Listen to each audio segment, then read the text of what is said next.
Bonsoir tout le monde, on se retrouve pour une nouvelle émission de Arsenal French Monday, une émission un lundi soir comme d'habitude, c'est le principe du Arsenal French Monday, cette fois-ci on n'est que deux, salut Corentin. Salut Albin. On va faire une émission un peu particulière avec un horaire un peu particulier puisque on se retrouve à 19h, alors on est entre deux matchs de la Coupe du Monde, on s'est dit qu'on allait vous laisser profiter un peu de Portugal-Uruguay à 20h, on vient de terminer euh, Brésil-Suisse avec une victoire du Brésil. On est que tous les deux, on va faire une émission un peu plus chill, on a prévu quelques petites choses à aborder, on va voir un peu le sommaire. On va forcément parler des Gunners à la Coupe du Monde. Voilà, on va rapidement un peu parler des résultats des équipes et des performances de nos joueurs. On va parler un peu des satisfactions et des déceptions des joueurs de nos joueurs à Arsenal depuis le début de la saison. Voilà, on va recentrer un peu sur la Première Ligue en écartant un peu le sujet Coupe du Monde, même si bon, on est en plein dedans, donc c'est un peu compliqué. Et puis on fera très rapidement une petite équipe type un peu de la première ligue, on va dire une équipe type, mon équipe type et puis l'équipe type de Corentin. Donc voilà, je vais juste baisser mon micro parce que je vois qu'il y a des petits sauts. Donc voilà, une petite émission un peu cool, un peu chill, un peu différente. Qu'est-ce que tu penses un peu de cette Coupe du Monde pour l'instant, puisqu'on va parler un peu des Gunners à la Coupe du Monde. Qu'est-ce que tu penses un peu de cette Coupe du Monde dans son ensemble, Corentin? Bah franchement, j'ai mis du temps à me mettre dedans. Je pense un peu comme tout le monde. Je pense que l'atmosphère fait aussi que on n'est pas dans le même état d'esprit que les autres Coupes du Monde où quand tu vas voir un match dehors, tu bosses pas forcément, ou alors quand il fait chaud le soir où tu sors boire un verre avec tes potes et tu vas voir un match, là c'est pas du tout la même, c'est pas du tout la même Là, c'est plutôt ambiance vibration, raclette, quoi. Donc quoi. ouais, là, tu rentres chez toi, il fait nuit, il fait froid. Bon, t'es là, t'es un peu moins motivé à regarder du foot, surtout de la Coupe du Monde. Mais sinon, ouais, après, je me suis quand même mis dedans. Quand même de grosses surprises avec l'Arabie Saoudite, le Japon et tout. Donc, ça m'a remis un petit peu dans ce truc-là de Coupe du Monde où il se passe toujours deux, trois dingueries. Et ouais, après, pour revenir sur les Gunners, ouais, Saka qui confirme dès le premier match, ça m'a fait extrêmement plaisir quand même. On l'occasion d'en reparler, mais je pense que c'est le point positif côté Gunners parce qu'il y en a. Après, il Il n'y en y a en pas a pas tellement que ça qui ont beaucoup. joué, donc Il y il n'y en a a pas pas beaucoup beaucoup. de points positifs, même si c'est pas négatif en soi, donc voilà. Mais sinon, plutôt ouais, je commence à me mettre dedans petit à petit, ouais. Et toi, Alma? Bah écoute, c'est un peu la même, c'est un peu bizarre parce que j'ai l'impression de regarder quasiment tous les matchs et en même temps j'ai l'impression de pas les regarder. Je t'avoue que le double écran au taf il est bien parce que du coup tu suis le match, mais en même temps tu suis pas du tout le match parce que t'as autre chose. Enfin, j'ai un peu de travail donc j'ai autre chose à faire. Mais je me dis, si j'avais pas le double écran, je pourrais pas suivre, ça me stresserait, tu vois, je serais pas productif non plus. Mais bref, du coup, je sais pas, je suis un peu entre les deux. Je suis un peu en coup douce à Arsenal. Madax, il commence déjà. Salut les gars, pour ceux qui sont là à cette heure inhabituelle. N'hésitez pas dans le chat, puisqu'on est un peu plus en mode chill, un peu moins formel, un peu moins classique comme on fait d'habitude. N'hésitez pas à nous dire ce que vous pensez de cette Coupe du Monde, ce que vous pensez de nos joueurs. J'y répondrai, on aura un peu plus de temps. J'y répondrai, enfin, je vous poserai un peu plus des questions où on échangera un peu plus facilement.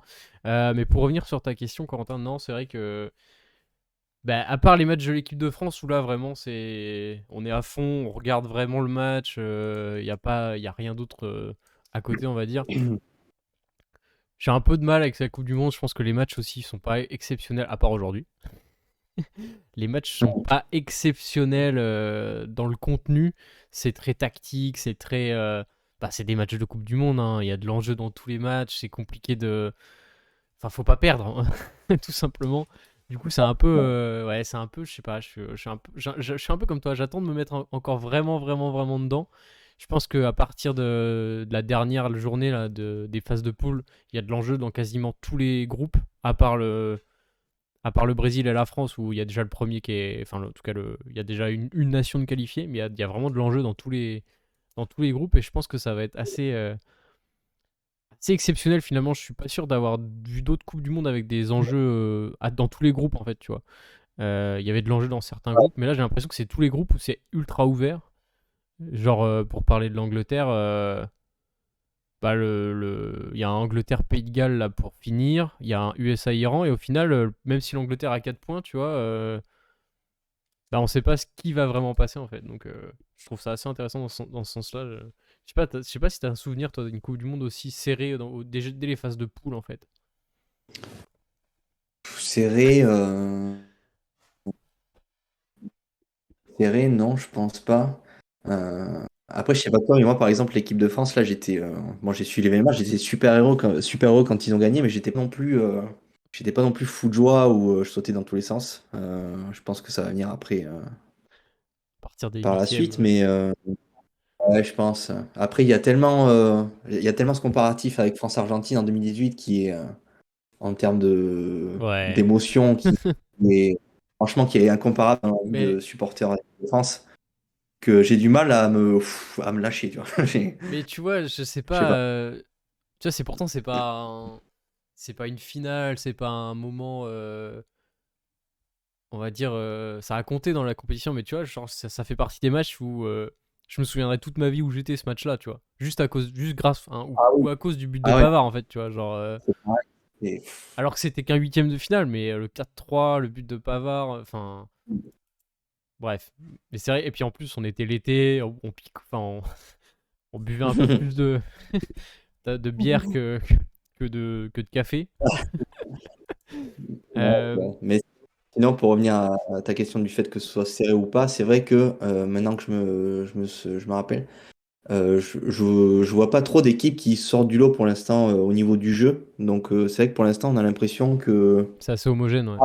à part la France et l'Espagne, où tu sens qu'il y a quand même qu'il y a une cohérence, et l'Espagne, ça m'a un petit peu sauté aux yeux hier quand même, où tu sens que il commence à y avoir des affinités entre les joueurs, et il y a un plan de jeu qui est bien établi, même si au niveau des individualités, c'est pas encore ça. Mais nous, c'est pareil, en équipe de France, tu sens qu'il y a quand même une méthode des champs qui est là, et que on va pas déjouer, on va pas se faire déjouer facilement, quoi. Bah attends, à l'Euro, il y a eu la Suisse, hein. C'est vrai, Mm. mais Ah, c'est vrai qu'après, mais moi, c'est je rajouterais le Brésil à ta liste. Brésil, c'est pareil. On sent. Et puis le Brésil, leur équipe B, c'est une équipe A pour toutes les autres nations. Donc, ouais. Après, j'ai pas vu le deuxième match, mais moi, le premier match, le Brésil ne m'a pas non plus transcendé, quoi. non, mais tu vois, non, mais. Bah ouais, je vois ce que tu veux dire, mais par contre, il y a une cohérence et il y a des individualités à tous les niveaux, en fait. Donc, Ouais. euh, les gars, dans le chat, n'hésitez pas à nous dire ce que vous pensez de cette Coupe du Monde. On sait que c'est pas forcément au niveau de ce qu'on voit tous les week-ends avec Arsenal, hein, en termes de qualité de jeu, mais voilà, on essaie un peu juste de parler un peu de cette Coupe du Monde à travers le prisme un peu d'Arsenal, et puis on est tous des fans de foot, donc voilà, n'hésitez pas à nous dire ce que vous en pensez. Et déçu de pas encore avoir vu Saliba et Martinelli. Martinelli, il est pas rentré d'ailleurs là, au Brésil-Suisse juste avant. Il est rentré au premier match, mais quelques minutes. Saliba, il devrait jouer contre la Tunisie. Normalement, Deschamps a dit qu'il ferait tourner, donc on devrait voir William Saliba. Ce serait bien qu'il fasse ses premiers pas en Coupe du Monde. Euh, pour ce qui est un peu, enfin, on va faire juste vite fait un petit récap des groupes. Donc l'Angleterre avec Saka, Ben White et Ramsdale, donc ils ont 4 points. Ils vont jouer leur qualif contre le Pays de Galles au prochain match. Saka qui a mis un doublé lors du premier match. La France, donc avec Saliba, on est qualifié. Le Japon avec Tomiyasu, Japon qui s'est craqué contre le Costa Rica euh, et, qui, et qui a niqué un prono. Bon, en même temps, je nique tous mes pronos, donc je vais pas On en parlera, on parlera pas. on n'en parlera pas tous les deux de ce qui se passe en prono, parce que sinon, on, sinon on va aller se coucher. Donc le Japon qui s'est un peu craqué, ils ont perdu contre le Costa Rica après avoir battu l'Allemagne, donc ils vont jouer leur qualif contre l'Espagne. Ça peut être un gros match. Groupe très très serré. Il y a tout le monde peut se qualifier, tout le monde peut être éliminé, c'est assez incroyable. À part l'équipe de France, Bah, le tout est Brésil très maintenant. serré. Et le Brésil. Le Brésil. Donc Ah oui, c'est vrai. Le Brésil qui vient de battre la Suisse, qui a 6 points, qui a difficilement battu la Suisse de Granit Xhaka. Gabriel Jesus qui est rentré pour un quart d'heure de jeu. Donc le Brésil est qualifié également. Le Brésil qui jouera contre le Cameroun lors de la dernière journée.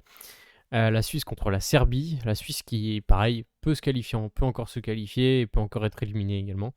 Et puis le Ghana de Thomas Partey qui a gagné son premier match après une défaite lors du premier match. Là, ils ont gagné lors d'un match assez exceptionnel, ils ont gagné contre. J'ai un trou de mémoire. J'ai un trou de mémoire contre la Corée du Sud. Une victoire 3-2. C'était un match assez spectaculaire.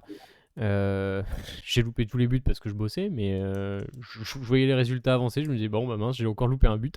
Bref, bref, c'était assez. Je me disais, mais en tout cas, on a eu des beaux matchs aujourd'hui. Et ça fait plaisir parce que depuis le début de la Coupe du Monde, on a souvent plutôt des matchs 0-0, 1-0, un partout. Donc voilà, ça fait plaisir de voir des beaux matchs. Bref, Mm. tout ça pour dire, à part Bukayo Saka, il n'y a pas grand monde qui joue. Il y a donc Granit Xhaka et Thomas Partey. Et le reste, et Jesus et Martinelli font quelques minutes, mais le reste des joueurs d'Arsenal qui sont à la Coupe du Monde ne jouent pas. Alors c'est bien pour Arsenal. Pour eux, pour leur carrière personnelle, c'est un peu moins bien. Mais du coup, voilà, qu'est-ce que tu penses un peu des joueurs que tu as pu voir jouer, en tout cas depuis ce début de Coupe du Monde? Et je pense notamment à Bukayo, ça t'a fait plaisir de voir un petit doublé lors du premier match? Ouais. Après, il y a aussi Matt Turner, t'en as pas parlé, J'ai mais qui pas a quand parlé même de fait. Matt Turner, mais oui, parce que tu vois, j'ai montré attends, je vais montrer mes petites fiches, mais j'ai oublié les États-Unis. Voilà, je savais bien que j'allais oublier. T'en as oublié un. Non, J'en ai oublié un. Et du coup, Matt Matt Turner qui est dans le Turner, groupe de l'Angleterre. Voilà. et qui a fait un super match contre l'Angleterre, donc les États-Unis qui ont fait 0-0 contre les Anglais, Matt Turner a fait un super match. Donc ça, c'est aussi un point positif aussi, je pense, à ressortir, puisque il n'a pas été décevant, je trouve, moi, personnellement, depuis qu'il est à Arsenal, Matt Turner, et il a confirmé, s'il confirme en plus pendant la Coupe du Monde, je pense que ça va lui faire un petit bonus de confiance en lui, et je pense que ça peut être que bénéfique pour lui. Après, tout peut jouer pour les États-Unis dans le groupe B aussi. Donc, moi, j'aimerais bien quand même que les États-Unis y passent en huitième. Ce serait cool pour eux. Et pour qu'on puisse un petit peu voir du Matt Turner aussi, puisque, comme tu l'as dit, ils sont pas beaucoup les Gunners à être titulaires, hein. Oui, c'est clair. Et j'en ai oublié un dans ceux qui sont pas beaucoup, mais ouais. Après, pour aller sur le match de Saka, ouais, super. Je l'ai trouvé très réaliste quoi, en face du but. Il a pas 100 000 occasions, il les met au fond.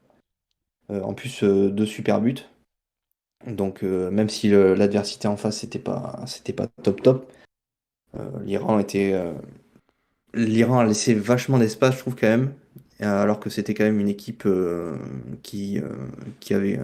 Il y avait beaucoup d'espoir en eux, je trouve. Ils ont gagné au Enfin, deuxième match, hein. ouais, ouais, bah, ils ont gagné ouais. Après, au deuxième match, je pense surtout que c'est un départ raté, un gros départ raté de leur part, mais. Sinon, les Anglais, ouais, ça fait plaisir de voir que Southgate fait confiance à Saka sur le côté droit. Et ça confirme aussi son très bon début de saison. Et comme quoi être préféré à Foden, par exemple, ou à un autre sur le côté, je trouve que c'est une belle preuve de. C'est un bon indicateur du niveau de Bukayo depuis ce début de saison. Ouais, et puis, bon, personnellement, j'aimerais bien voir Ben White, Ouais, mais ça, Mais aussi, Southgate, il bougera pas son équipe. mm, Il a ses idées, il a ses principes. Et d'ailleurs, c'est un peu dommage de voir en termes de qualité de jeu, ce que fait l'Angleterre par rapport au vivier et au talent qu'ils ont dans leur équipe. C'est un peu dommage de voir ce que ça donne, ouais. notamment Après, contre les toi, États-Unis. C'était triste, hein. est-ce que selon toi, c'est parce qu'on est en manque d'objectivité par rapport à Ben White ou parce que moi, je trouve vraiment qu'il pourrait apporter tellement plus à l'équipe d'Angleterre que Kieran Trippier à droite. Enfin, moi, je sais pas, ça me saute aux yeux, mais Je sais je sais pas. pas. Je pense qu'il Mais apporterait plus en défense centrale dans cette équipe, tu vois. Je laisserai Kieran Trippier à droite, mais je le mettrai en défense centrale, moi, Ben White. J'aime pas Stones et Maguire, j'arrive pas. Genre, Après, du coup, est-ce qu'il a le. Maguire, très bon, hein, Ouais. Mm. depuis le début de la Coupe du Monde, très bon, mais j'arrive pas. C'est plutôt au milieu de terrain qu'il y a des. C'est trop. Comment dire? C'est trop classique, ça joue trop simple, ça se prend Ah, pas pour assez les États-Unis, de. pour les États-Unis, c'était une catastrophe, militaire. Ouais, bah Terrain. ouais. Bah, Declan Rice, c'est pas non plus exceptionnel. Il est très bon dans ce qu'il fait, mais en termes de créativité et tout, ça manquait quand même.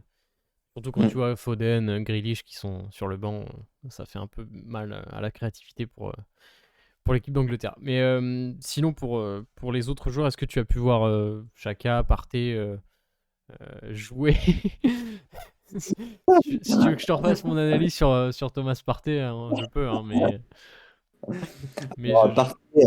Partey, non, je n'ai pas pu voir son match cet après-midi. Donc, s'il y en a entre vous qui ont vu son match, on accepte volontiers les les avis sur analyses. son match. Nous, on n'aura pas d'analyse sur son match. Euh, Bah moi j'en ai une, mais elle est pas très intéressante, quoi.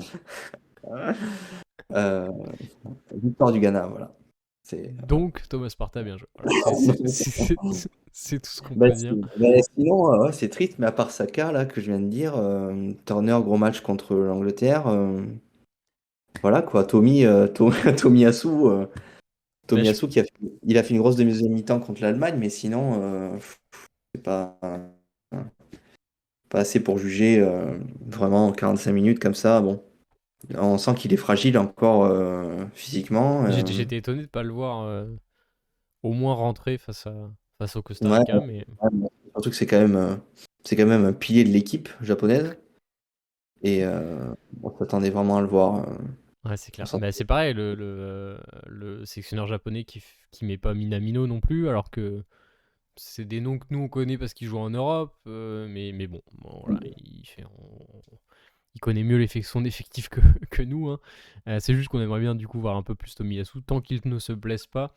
Euh, vite qu'on soit champion du monde, qu'on puisse enfin retrouver nos Gunners. C'est vrai. Et puis, enfin, j'ai pensé tout à l'heure, je me suis dit, peut-être aussi qu'on n'est pas trop hype encore par cette Coupe du Monde avec l'équipe de France. Peut-être parce qu'aussi, on a été habitué à manger du caviar depuis le début de la saison.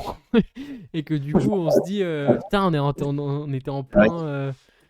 On était en train de faire une saison de malade. Là, ça nous coupe un peu dans le rythme. Peut-être que c'est ça aussi, tu vois. En plus que ce soit en novembre, en plus qu'il y ait plein d'autres choses, tu vois. Peut-être qu'il y a tout ça aussi.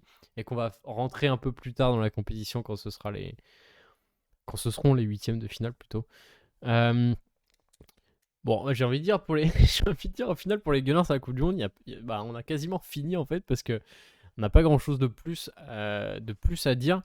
Parce que bah il y en a pas beaucoup qui jouent et bah Thomas Partey et Granit Xhaka au milieu de terrain, enfin ils ont le même rôle qu'à Arsenal. Granit Xhaka est un peu plus bas quand même, mais ils font les mêmes performances qu'ils font à Arsenal. Enfin il n'y a pas grand chose qui change. Martinelli il joue pas trop, enfin il joue même pas beaucoup. Gabriel Jesus c'est pareil. Euh, Saliba il joue pas, il a pas encore joué, donc en fait il n'y a pas grand chose. Tomiyasu, bah on vient d'en parler, on sait pas trop ce qu'il fait non plus parce que on sait pas trop s'il est blessé, on sait pas trop si c'est le sélectionneur qui veut pas qu'il joue. Après j'ai envie de dire tant mieux, au moins nos joueurs seront préservés pour Ça nous évite les blessures, hein. exactement, exactement. Et toi, et toi qui as vu le match de Granit du coup, face au Brésil, Oui est-ce que celui-là tu. je l'ai un peu plus vu. Bah non mais c'est ce que je dis, il fait du Granit Xhaka en fait, il est très très bon dans ce qu'il sait faire. Après c'est juste il a un rôle moins offensif que cette saison avec Arsenal. Mais bah, c'est du Granit Xhaka qui récupère au milieu de terrain, qui se met entre les lignes, qui distribue, qui à droite, à gauche. Enfin, un peu vicieux par moment dans certaines interventions, mais c'est du Granit Xhaka. Donc en vrai, avec la Suisse, il est rarement mauvais quand même. En tout cas, il a jamais été avec Arsenal. Il y a des périodes, il était vraiment pas bon. Avec la Suisse, il est toujours enfin, il est régulier en fait, et il est souvent très très bon en plus en compétition, et puis il est capitaine. Donc non, non, vraiment du classique, on va dire, Granit Xhaka. Perso, moi, Griezmann m'impressionne, même Rabiot, alors que je suis le premier à critiquer les deux.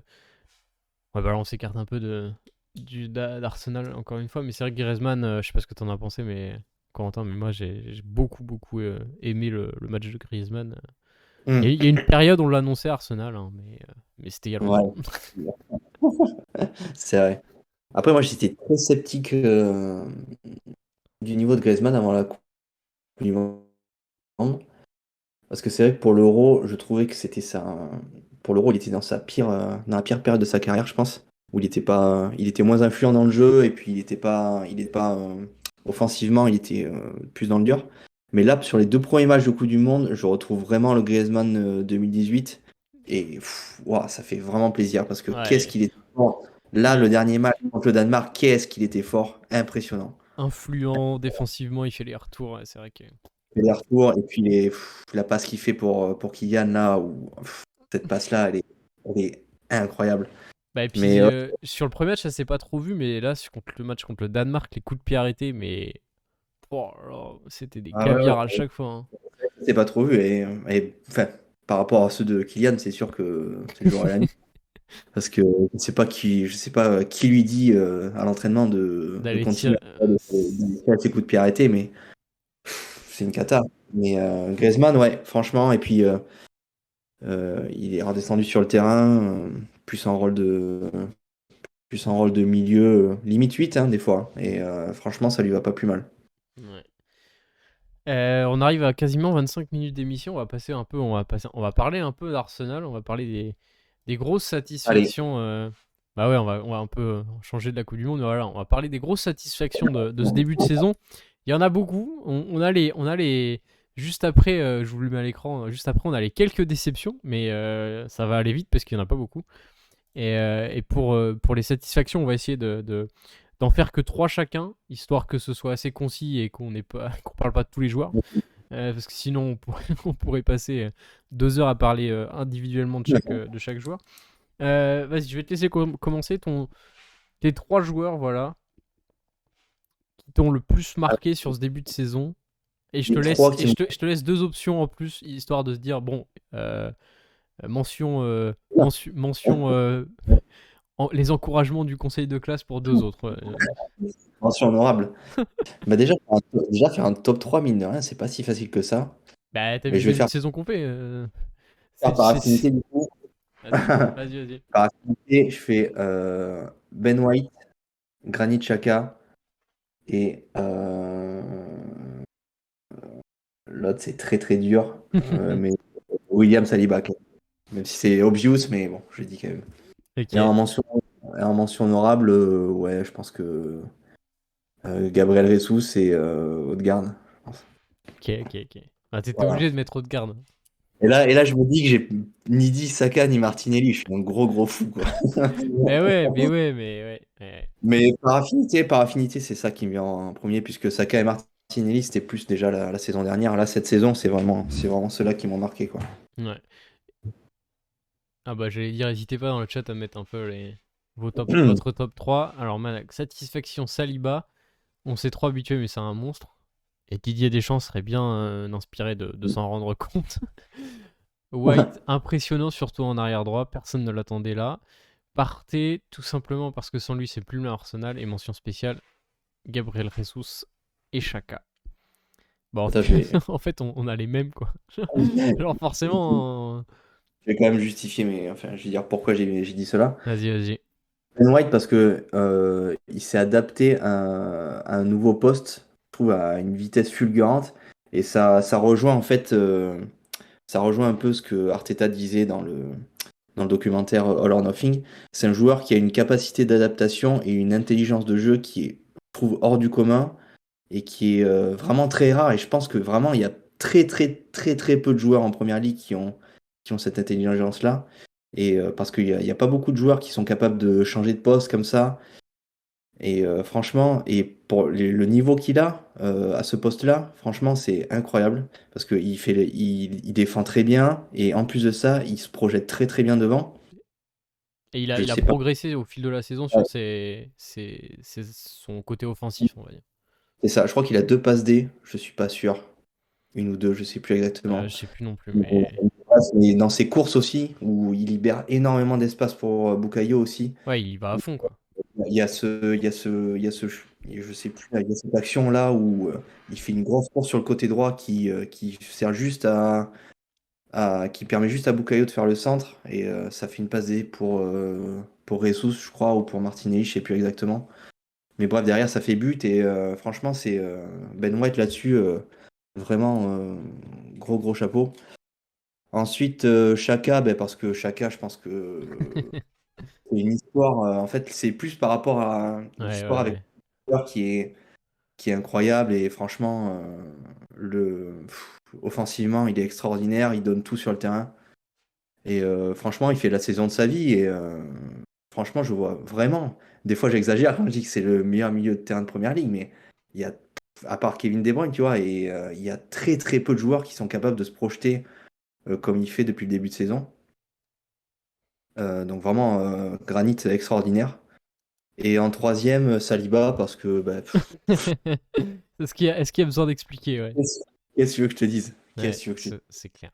Le premier match qu'il fait contre Bournemouth, ça n'a pas de sens. Je crois que c'est Bournemouth le premier, je C'est crois. Crystal Palace. Crystal Palace, ouais. Bournemouth, c'est juste après où il marque ce but du Et gauche, Bournemouth, là. c'est où tu marques du but du gauche, mais ces deux matchs-là, mais je crois qu'il n'y avait pas le match contre Crystal Palace, tu peux pas faire mieux en tant que défenseur central, je pense. Bah, il a fait mieux. Après, je crois, il a fait. Enfin, les matchs qui ont suivi, c'était quasiment aussi bien. Enfin, le match contre Liverpool, c'est pareil, hein. Ah, mais moi, depuis que je suis à la Première Ligue, et vraiment, je dis pas ça parce que je supporte Arsenal, mais j'ai jamais vu un défenseur faire un premier match comme ça. En plus, face à Crystal Palace, c'est compliqué, hein.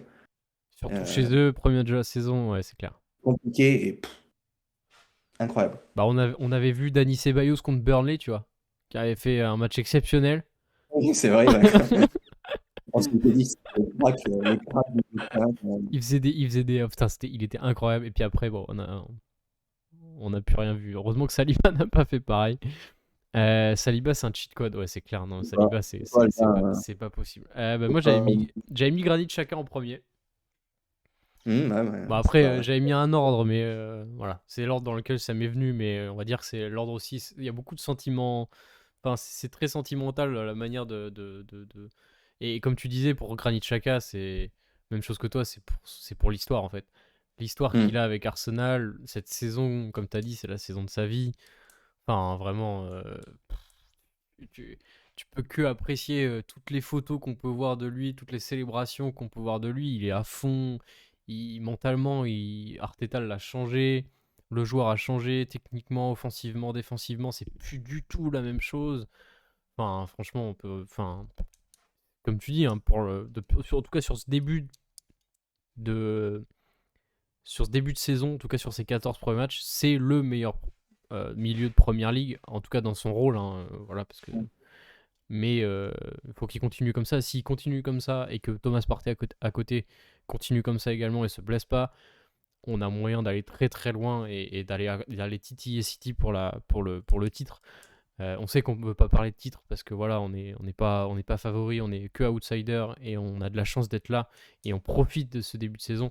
Mais franchement, Granit Xhaka, c'est exceptionnel ce qu'il fait. En plus, il marque, il fait des passes décisives et, Hmm. et c'était quelque chose. Enfin, on voit un autre Granit Xhaka par rapport à celui qu'on a vu depuis qu'il est arrivé et ça fait extrêmement plaisir. On va dire que c'est un tout. Granit Xhaka, c'est son histoire globale avec Arsenal qui fait que si jamais on touche du bois, hein, mais enfin, si jamais on va accrocher le titre à la fin de la saison ou l'Europa League, enfin, tu vois, si jamais on a un truc à la fin de la saison, il mérite sa statue, tu vois. Il mérite sa statue dans 10 ans à l'extérieur de l'Emirates. Je veux rien savoir. L'histoire est tellement magnifique que ça mérite, tu vois. Ça Ouais. mérite un truc. Bref. Deuxième, j'avais mis Gabriel Jesus. Moins pour le côté. Plutôt pour l'impact que son arrivée a eu sur notre attaque, en fait. Sur Hmm. l'impact mental et l'impact au pressing. Il Hmm. a amené. Et on oublie Arteta. Franchement, cette saison, t'as la première impression qu'il met en place ce qu'il veut. Il est déterminé. J'aime trop. On allait venir sur Arteta parce que oui, on peut pas l'oublier.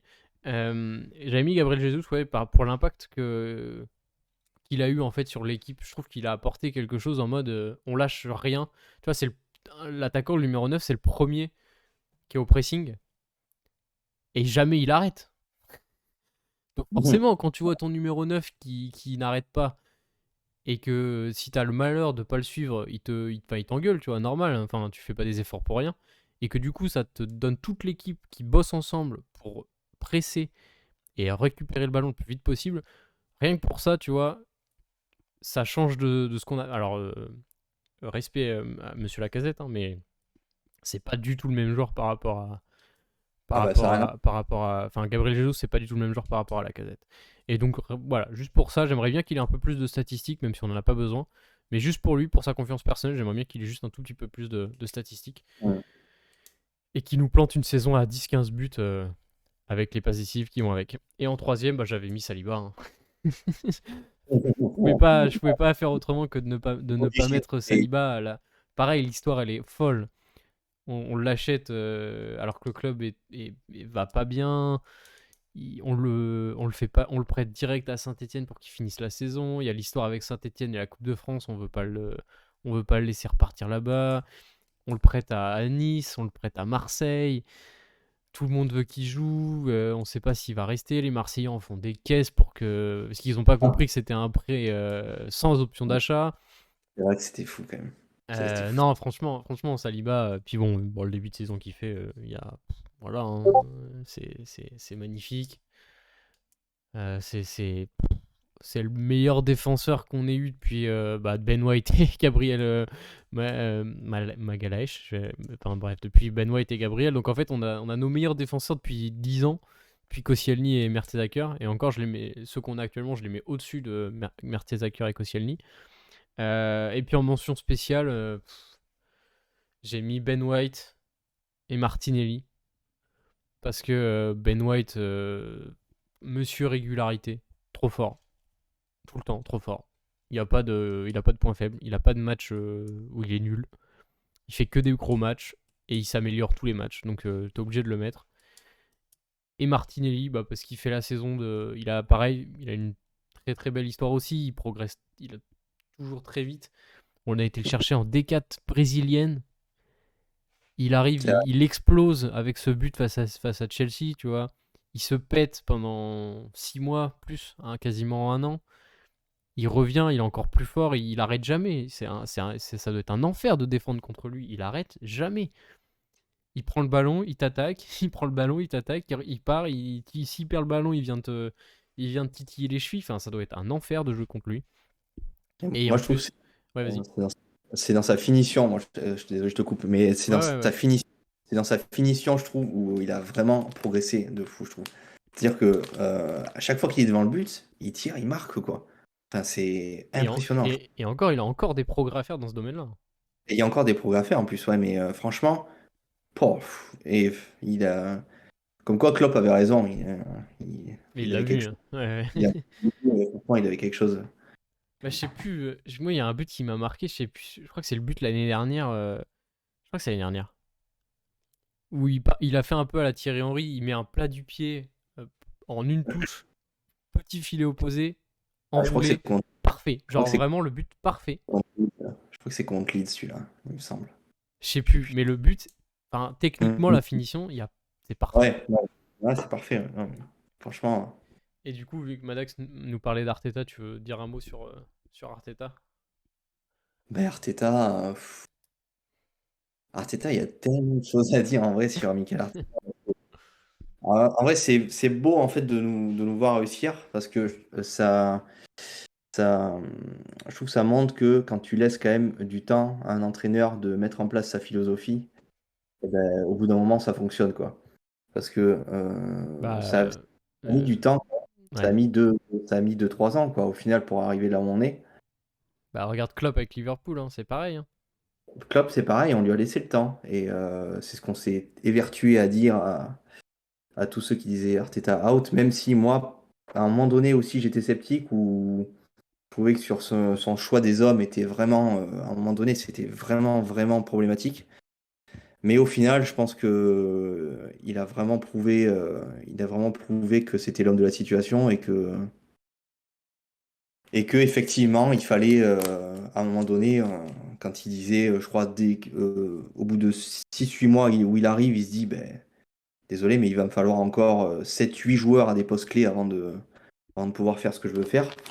ben oui, au final, il avait raison, quoi. Quand tu vois au final notre colonne vertébrale maintenant, Ramsdale, Ben White, Saliba, Gabriel Jesus, Odegaard, ben fallait mettre les sous aussi sur ces joueurs-là pour mettre en place le projet Arteta. Ouais, mais les 2 derniers mercato, en fait, C'est les, il est là, ils sont là les joueurs qui manquaient, en fait.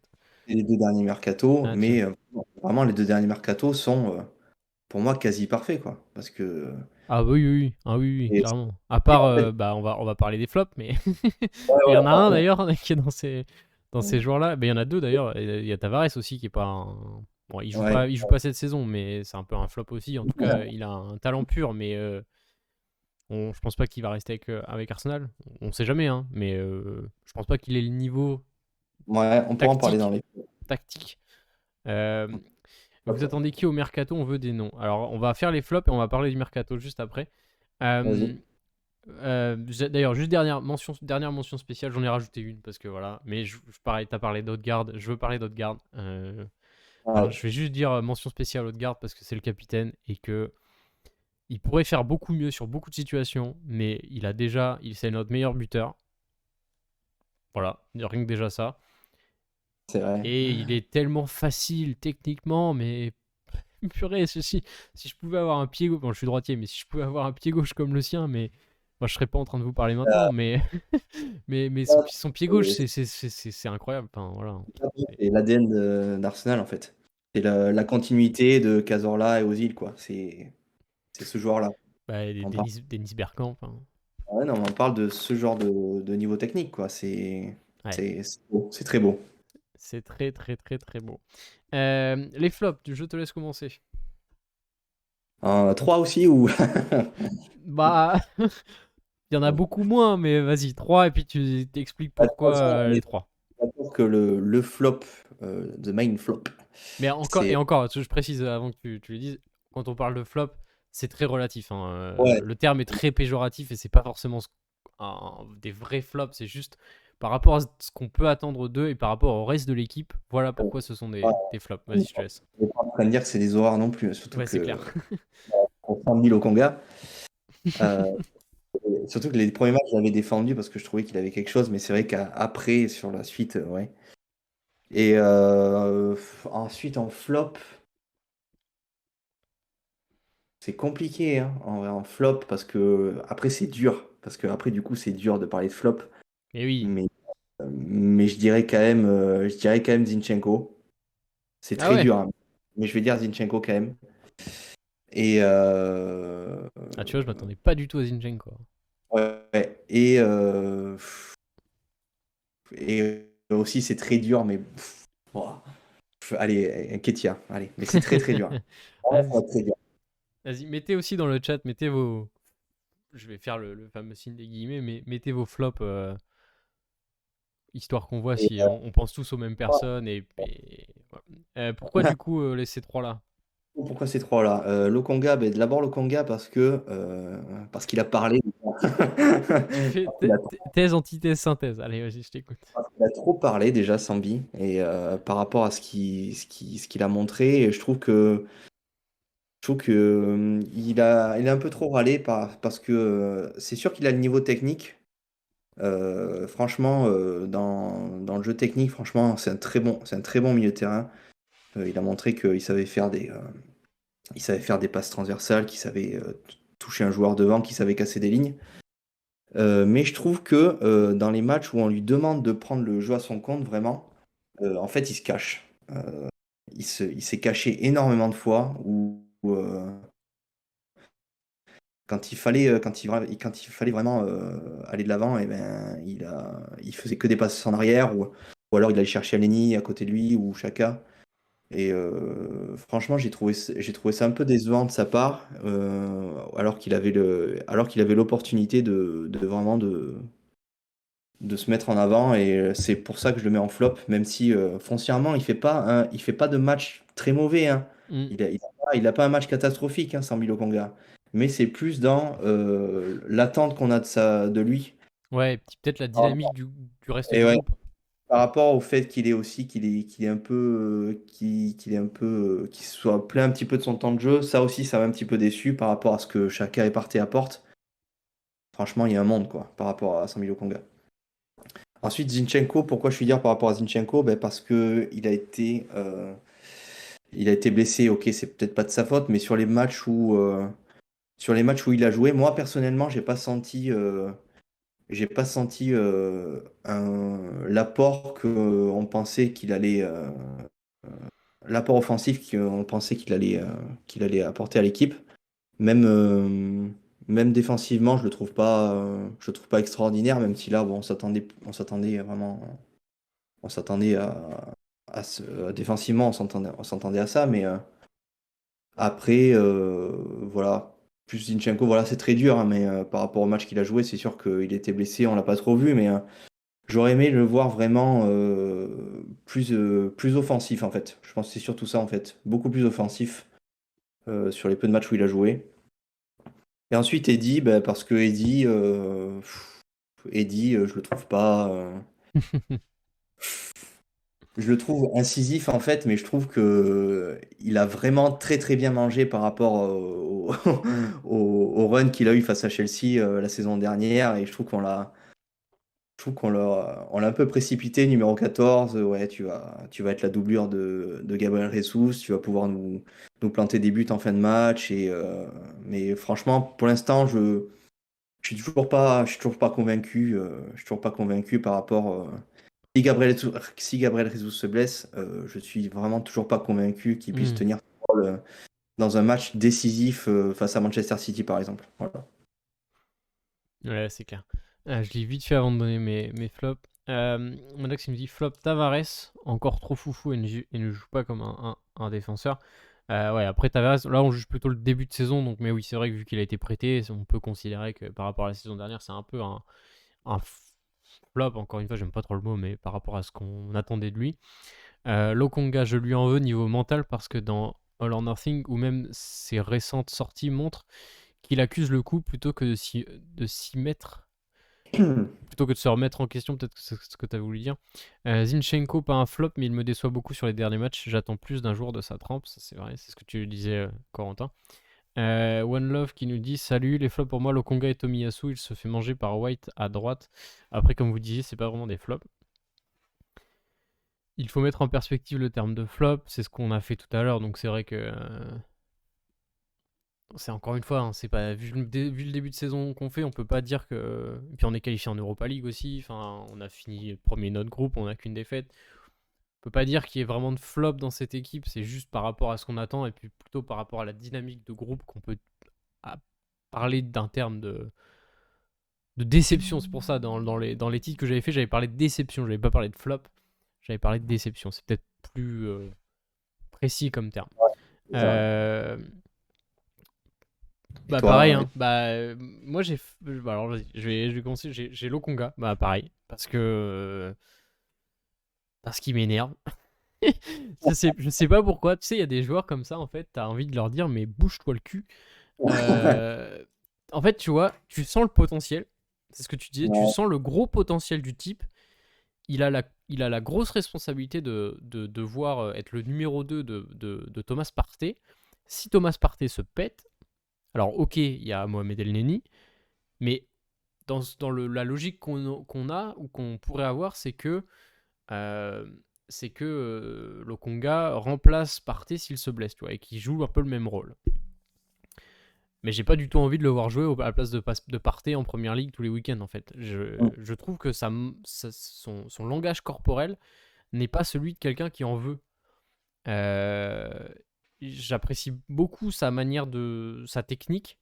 Tu sens le potentiel du type, mais il te donne pas l'impression d'en vouloir en fait. Il te donne pas ouais, l'impression de se dépouiller dès qu'il est sur le terrain en fait, de se dire mais regarde Mickaël, je suis capable d'être numéro 1 à ce poste-là, je suis capable d'être titulaire à tous les matchs parce que je suis le meilleur. Et il est un peu en mode comme tu disais, il se cache un peu en fait. Il se dit bon c'est bon, je joue les matchs d'Europa League, c'est tranquille. ouais, c'est ça. Je fais juste mes petites passes sur le côté et puis on verra bien, tu vois. Mais il y a du potentiel. Le deuxième flop que j'ai mis, enfin déception, j'ai mis Nketiah parce que c'est pareil, pareil que toi, je vais pas en rajouter plus. C'est très bien pour des matchs d'Europa League ou des matchs de Cup, mais en Première Ligue, je suis pas sûr euh, qu'il puisse durer et d'être performant sur la durée en fait. Il a été très très bon en fin de saison dernière et il nous a rapporté des gros points. Mais j'ai toujours un doute. Ça se trouve, c'est parce qu'il n'est pas numéro 1 et qu'il joue des bouts de match qu'il n'est pas performant. Tu sais, il y a des joueurs comme ça. Mais c'est pareil. Il y a des matchs où tu sens qu'il en veut, tu sens qu'il a envie de planter ses buts, et tu as des matchs où il rentre et il fait n'importe quoi. C'est rare, hein. C'est quand même assez rare. Hein. Il est quand même assez propre, il a une bonne mentalité.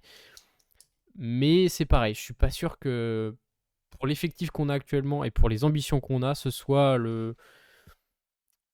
notre buteur attitré. Si Gabriel Jesus se blesse, je pense que ça va faire mal de changer en fait. Bon, après, il est jeune, gros potentiel, et j'espère qu'il nous fera mentir sur les prochaines saisons, les prochains matchs. Et le dernier, moi j'ai mis Fabio Vieira. Alors avec toutes les Oh ben. avec toutes les pincettes que je vais prendre, mais c'est parce que je trouve il y a waouh Vieira, ouais. Parce qu'en fait, j'attends beaucoup, beaucoup d'un mec avec une patte gauche comme lui, en fait. Je trouve, et je vais m'expliquer hein, sur mon choix, mais je trouve qu'en fait, il a... Ok, il faut qu'il s'adapte, ça fait que 14 matchs, hein, voilà, hein, le choix peut paraître complètement con, hein, mais il y a que 14 matchs, ok. Il faut qu'il s'adapte. La première ligue, c'est compliqué, mais je trouve qu'en fait, il m'a semblé un peu perdu parfois. Et il m'a semblé encore très faible physiquement, et dans le sens où il s'attend pas à ce que ce soit que les mecs viennent direct sur lui dès qu'il a le ballon. En fait, il attend trop sa première touche de balle pour ensuite réfléchir à ce qui se passe. Et c'est là où il va falloir qu'il bosse. C'est pas du tout un flop. C'est plus une déception personnelle en fait. Je m'attendais à beaucoup mieux de sa part sur les matchs où je l'ai vu, où il a joué.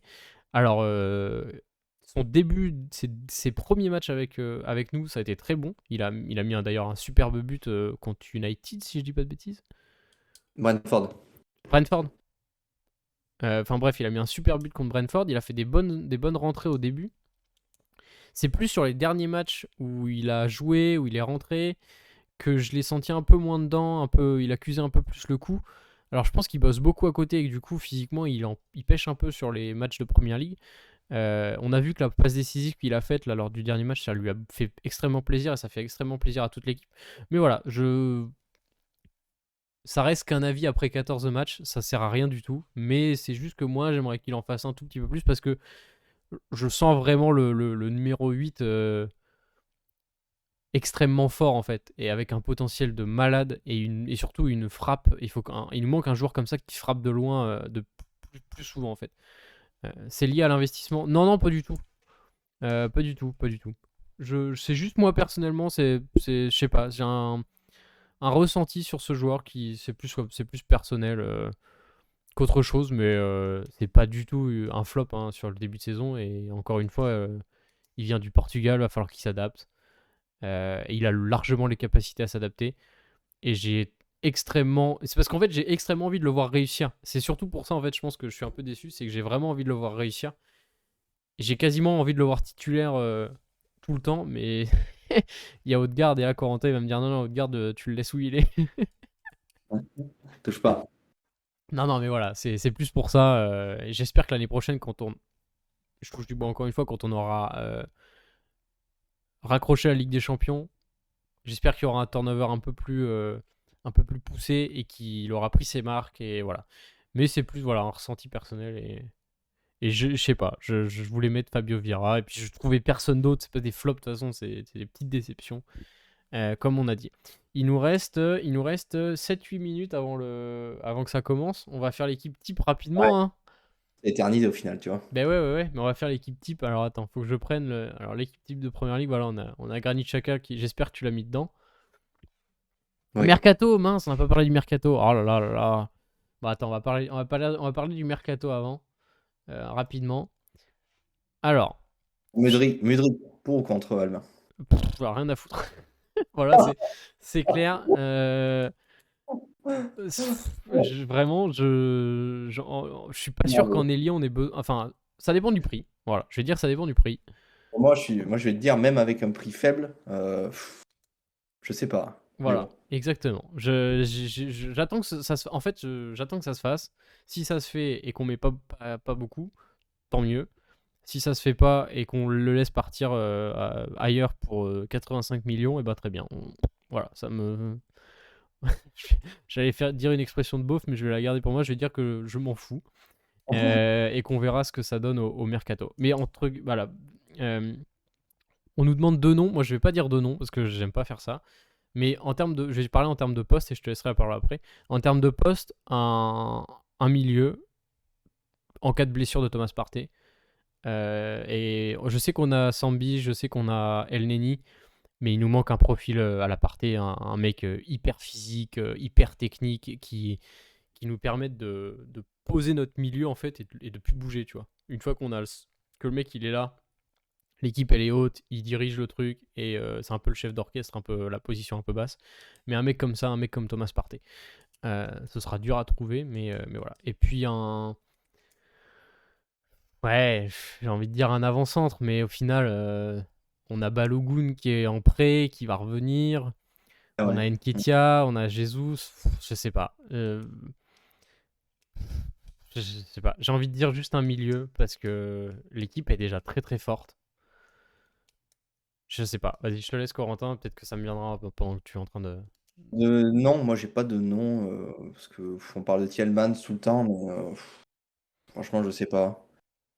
Mais comme t'as dit Albin, ouais, moi c'est surtout le milieu quoi. Un milieu. Ouais, ouais. Là, ce qui met tu mets qui si Saka se blesse. Ouais, Mais ouais. moi j'ai une immense confiance en Nelson. Je suis peut-être le seul, mais moi je suis moi je suis sûr que Nelson peut tenir une limite une moitié de saison de Première Ligue. Ah, il a Donc, pas tort. Ouais, ouais, ouais, enfin, j'y ai pensé quand je me parlais, mais je me dis, il y a Marquinhos et Nelson, mais au final, c'est des. Tu vois, il nous manque un ailier solide, tu vois. ouais, après il y a Smith Rowe qui va revenir. Il y a Smith Rowe qui va revenir, en effet. Euh, Tu peux toujours faire un Smith Rowe à gauche ou un Martinelli à droite ou alors tu mets Odegaard à droite. Enfin, t'as plein de. Je pense que Hmm. plein de choses quoi. En tout cas, enfin, je suis pas dans les plans d'Arteta, mais je pense pas qu'un ailier ce soit dans les plans au mercato. Ah, je suis pas sûr que ce soit. Je suis pas sûr qu'il veuille saluer aussi. Et du coup, tu te disais pour le mercato, tu disais un milieu pareil. Ouais, un milieu à la place de Partey. Moi, je pense pas qu'il va se blesser, j'espère. Mais sinon, ouais, un milieu, mais du coup pas dans le profil de Tielemans quoi. Un mec plus, Un Milinkovic-Savic, quoi. Enfin, ouais, voilà comme ça, un mec vraiment plus physique, bien 1,90 m, avec de grands combats. Enfin, un mec qui nous, un mec qui un peu les types genre Brozovic, des trucs comme ça, tu vois. Enfin, des mecs, c'est ça, vraiment un mec solide. des raclures, quoi. Mais bon, après ce qu'il y a ce profil sur le marché, bon, voilà, c'est. Ouais. Moi, j'ai Bref. pas trop d'espoir. Après tout, bref. Dis dans Madax, dis dans le chat ce que tu mettrais toi en mercato. Nous, on va faire notre équipe type parce qu'il y a un match à aller regarder là. Il y a un Portugal-Uruguay là bientôt. Ouais, ouais. Allez, l'équipe type rapidement. Alors attendez, je vais le mettre quand même. En gardien, tu mets qui, Corentin? Euh, alors, du coup, J'ai pas, moi, j'ai pas mis le alors, gardien, j'ai oublié de mettre le gardien. moi, en gardien, c'est Nick Pope en gardien. Ah bah tu vois, j'allais mettre. J'hésitais entre Ramsel parce que bah il est chez nous et Euh, je vais Pope. dire, je vais dire pourquoi, parce que Ramsdale a de meilleurs stats niveau clean sheet que l'année dernière, mais je le trouve moins fort que l'année dernière, Bah il a Ramsdale. moins à faire aussi, hein. Il a moins à faire parce qu'on a, l'équipe qui a le moins de expected shot against. Donc, Oh, c'est beau ton accent. tu vois, c'est bon. Mais en gros, on concède pas de. La défense ne laisse pas les adversaires tirer, donc forcément, Ramsdale a plus de clean sheet, quoi. Mais je Après, trouve entre Pope et justement Ramsdale, c'est les deux meilleures défenses, hein, donc aussi, mais je trouve que Pop, il a fait des arrêts beaucoup plus impressionnants et je trouve qu'il a sauvé aussi pas mal de fois Newcastle. Parce que Ramsdale, malheureusement, il a pas trop sauvé Arsenal cette saison, quoi. C'est plus la défense, je trouve. hmm. Alors attends. Oui. Moi, je réponds juste à Madax qui nous dit moi perso ce serait un ailier coup douce parce qu'il a marqué un doublé aujourd'hui, du coup, avec le Ghana. Et un 6-8 comme vous, mais je fais confiance à Artedou. Artedou, j'avais jamais vu celle-là. Apparemment, Danilo de Palmeiras, ouais, on verra. Artedou, j'avais jamais entendu cette, ce mix entre Arteta et Edu. Bref. Continuons notre équipe type. Et du coup, voilà, je pop aussi parce que Aram, pareil, même justification que toi. Arrière gauche. Alors, arrière gauche, moi j'ai lourdement hésité entre Cancelo et Robertson, mais je vais prendre Cancelo. Eh ben, j'avais mis Robertson. Ouais, Parce que que. Ouais, vas-y, Robertson, vas-y. mais je trouve Cancelo, Cancelo quand même, au-delà des passes décisives, il en a fait qu'une cette saison, mais c'est à son poste, c'est quand même une référence. Voilà, on va mettre les deux. Comme ça, on fait pas de jaloux. Défenseur axial gauche. Enfin, en tout cas, Moi, deux défenseurs centraux, quoi. moi, j'ai mis Botman, moi. Là, j'ai mis Botman ou Akanji, en fait. Parce qu'Akanji fait une belle saison aussi avec City. Oui, c'est vrai, Akanji, ouais, j'y ai pas pensé, Mais mais j'avais mis Botman aussi pour mettre quelqu'un de Newcastle dans la défense, parce que Newcastle a du coup la meilleure défense de Première Ligue avec nous, en fait. Donc, ouais. si on pense pareil, on va pas s'en sortir. Bah attends, regarde. Allez, je mets Botman Botman, pour. ouais. Je mets Botman. Botman. Euh, Après, en deuxième défenseur. Bah, Saliba, hein. Tac, tac, tac. Attends, juste, je lisais en fait, même pas juste pour son doublé, là, si t'as regardé les matchs, il est vraiment facile techniquement, c'est ouf. Pas deux coups douces. Non, du coup, j'ai pas trop regardé les matchs, donc c'est pour ça. Je sais pas trop comment il joue, j'ai juste vu qu'il avait mis un doublé, mais non, je vais pas m'avancer sur son profil. J'ai vu beaucoup de monde sur Twitter dire qu'il était très très bon, donc je vous fais confiance. Je l'ai pas vu jouer, donc voilà. Tu disais Saliba, hein. Bah, sans surprise, hein. Bah là, on est d'accord, hein. Là, on est d'accord tous les deux. Latéral droit, White, on est d'accord. pour les mêmes raisons que j'ai expliquées tout à l'heure. Milieu axial gauche. Alors, moi, du coup, ouais, si ça marche aussi, bah, Chaka, du coup. Ouais, bah pareil, on est d'accord. Ah, bah, le deuxième milieu. Bah, parce que moi j'ai mis un 4-2-3-1, mais je sais pas si t'as mis la Bah, même moi, j'étais compo. 4-3-3 avec le 6 devant la défense et les deux milieux, enfin, comme nous on joue, quoi. Et les deux milieux devant, Ouais, ok. Bon, après, c'est quasiment la même chose. ouais, ça se rejoint, quoi. Du coup, en deuxième, Là, partez. bah moi j'ai mis Bruno Guimaraes. Ah, ouais, ouais, ouais. Parce que je Bah, trouve qu'il fait une saison de malade depuis qu'il est ouais, arrivé, hein, même l'année dernière. Mais puis je voulais pas mettre que des joueurs d'Arsenal. je trouve Euh, qu'ils tiennent tellement. Je trouve que le duo est tellement complémentaire que je me voyais pas les enlever, en fait. Allez, on met les deux. Ailier gauche. Ailier gauche, Martinelli. Ouais, j'ai mis Martinelli. Ailier droit. Ailier droit, Saka. Ah, j'ai mis Almiron, moi. Ah, Almiron. Oh, franchement, Albin. Ah, il fait un début.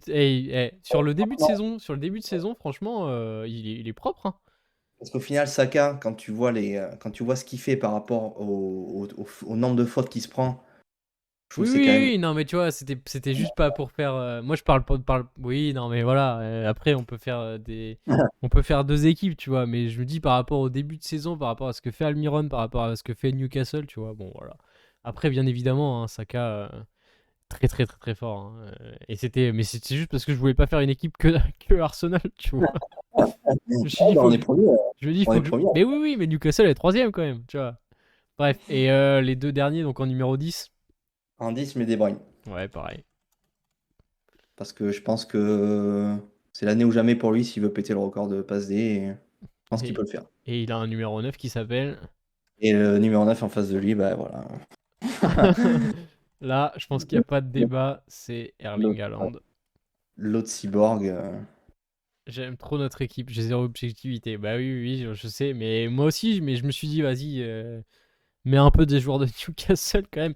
Au final, on a une équipe, à part le joueur, euh, j'allais dire, si on prend mon équipe où j'ai mis Robertson, à part, du coup, tous les autres, c'est soit City, soit Newcastle, soit Arsenal, les trois premiers du championnat, ça paraît logique. Bah après, c'est Euh, logique. Après, on mais n'est pas oui, objectif. franchement, je trouve ça quand même assez logique, le 11 comme ça, tu vois, par rapport à ce qu'on voit depuis le début de saison. Bah, C'est on que a même, pris les même- 3 premiers et au final, on a fait une équipe, quoi. C'est logique, hein. c'est vrai que même Guimarães, au final, tu vois, j'y ai pas pensé, mais c'est pas délirant, quoi. Par rapport à ce qu'il fait. On va dire que l'équipe, elle tient bien la route, quoi. Bon, bref, voilà, Ah, c'était notre petit. On s'écarte un peu d'Arsenal, mais voilà, vu que pour une fois, on est premier, qu'on pouvait avoir des joueurs dans l'équipe type, on s'est dit que, allez, on va faire une petite équipe type de ce début de saison en première ligue. Voilà, c'était juste un petit clin d'œil. Ce n'est mais que notre avis. quand même, petite Ah, mention pour Toney, quand même, Tony. oui, oui, Euh, oui. Ouais, ouais. J'y ai je pensé pense aussi si, en numéro 9. Ouais. si Haaland n'est pas en sur-régime, je pense que je mets Tony quand même. Parce que La même. j'adore ça. Et vraiment, c'est vraiment un neuf, gros gros neuf, quoi. Il a potentiel d'aller dans une grosse équipe. Ah, C'est mais il a clair. un potentiel vraiment top buteur. Après, bon, il y a Harry Kane aussi, mais j'en Non. parle pas de lui. Non, non, Et, non, non. vraiment, il a le potentiel de devenir un très gros numéro 9 anglais, ouais. Non, non, on mettra pas de joueur de Tottenham.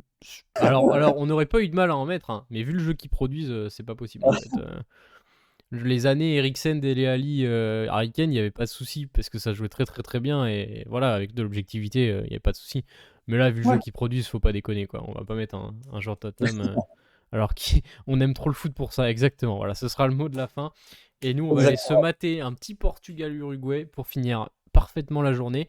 Voilà, normalement la semaine prochaine, on va essayer on verra l'heure, mais on essaiera peut-être de revenir à 19h ou à 20h30, ça dépendra des matchs de la Coupe du Monde. En tout cas, merci beaucoup d'avoir été là. Et puis, pour ceux qui nous écoutent en replay, Ouais, j'espère que cette émission un peu différente, où c'était plus un peu de chill, discussion, ça vous aura plu.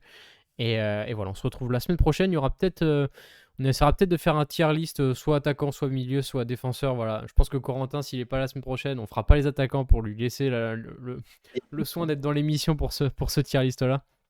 Bref, cette tier list là. En tout cas, merci Corentin d'avoir été là. Je sais pas si ça t'a plu cette petite émission un peu bah, chill. merci Albin, ouais, bah, c'est toujours cool de parler d'Arsenal. Et puis, on a un petit peu plus de recul, je trouve, maintenant que comparé à 2 3 semaines. Donc, c'est toujours cool d'en parler. Et puis, voilà, hein. On se retrouve pas lundi prochain pour ma part, mais pour lundi prochain dans 2 semaines. Voilà. Allez, bonne soirée à toi, bon match Ouais. et à la semaine prochaine Merci, les gars. Ciao. merci Albin et merci à tout le monde de nous avoir suivis. Ciao.